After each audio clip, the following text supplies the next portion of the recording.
Hi friends, welcome back to my channel. இன்றைக்கி வத்த குழம்பு எப்படி செய்யுதுன்னு பார்க்கலாம் வாங்க.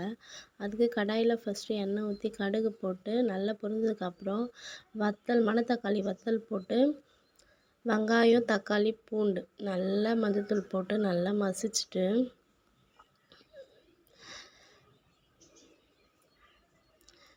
தட்டு போட்டு மூடி வச்சுருங்க. ஒரு 10 நிமிஷம் நல்லா வதங்குற வரலும். அதுக்கப்புறம் கருவேப்பிலை போட்டால் நல்லா மணமாக இருக்கும். தக்காளி வதங்குறப்ப போட்டு வதக்கினா ஒரு தண்ணியில் கத்திரிக்காய் அரிஞ்சு போட்டு வச்சுருப்போம் இல்லையா, அந்த கத்திரிக்காவை போட்டு நல்லா வதக்கிட்டு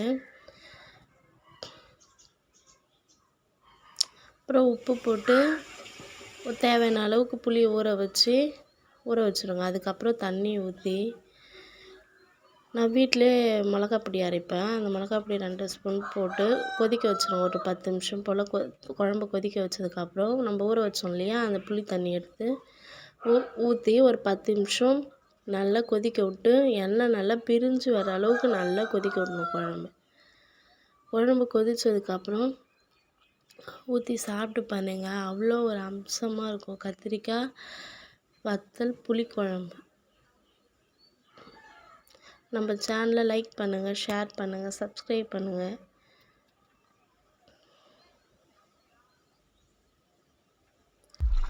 ப்ளீஸ் சப்ஸ்கிரைப்.